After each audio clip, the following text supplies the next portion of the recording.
Հարգելի հայրենակիցներ, մեր ձևով շարժումը ունի բնական ծագում, ծնվել է պարոն Կարապետյանին անարդար կալանավորելու արդյունքում մեծ հաշվով, այսինքն կալանավորել են անօրինական կերպով, ծնվել է մեր ձևով շարժում եւ ես ուզում եմ վստահաբար ասել մի բան, որ մեր ձևով շարժման հաղթանակին այլընտրանք չկա։ Գիտեք ինչու, որովհետև մի պարզ օրինակ բերեմ, նույնիսկ երբ որ նայեք Facebook-յան մեր հայտարարությունների, ոճերի, չգիտեմ, հարցազրույցների տակ թե ինչ մեկնաբանություններ են գրում, ամենատարբեր, փող են վերցրել, տարբեր հիմարություններ են գրում։ Գիտեք ինչու մեր հաղթանակին չկա այլընտրանք, որտեղ այստեղ հավաքված են գաղափարական մարդիկ, որոնք բացառապես հավաքվել են գաղափարապես, անկեղծ, եւ մենք հավաքվել ենք պայքարելու անարդարության դեմ։ Ուրեմն չկասկածեք,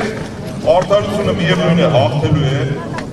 կարող է նորից երկարացիքեն, դրանից պետք չի ընկճվել, ուրեմն օր-օրի մեր շարքերը համալրվում են ամենատարբեր գաղափարակից ընկերներով,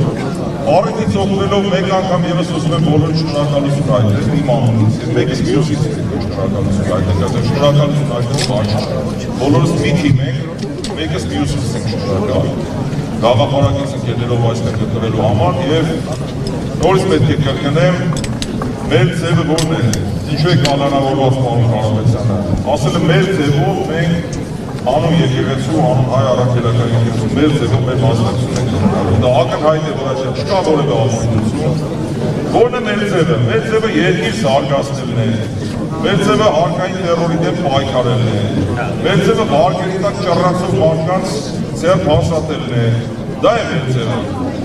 Եվ մենք մեր ձևով այստեղ կանգնած պահանջում ենք արդարություն, հարգելի դատարան, ուրեմն դուք էլ եք լավ հասկանում, որ ընդհանրապես կան արդար դատավորներ, չեմ բացառում չկա, չեմ սովորական ասել։ Շատ շատերը հասկանում են, որ ուրեմն ուշ թե շուտ ինչ ունի սկիզբ այն ունի ավարտ։ Եվ այս իրականությունն էլ այսօր ինչ իրականության մեջ որ ապրում ենք, սա էլ ունենալու է տրամաբանական ավարտ, որովհետև մեկը թող չկասկածի։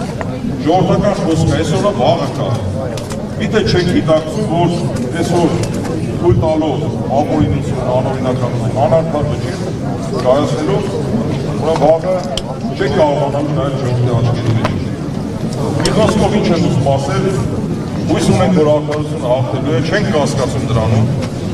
եւ մեկ անգամ եւս բոլորս միասին պահանջենք ազատություն, ազատություն, ազատություն։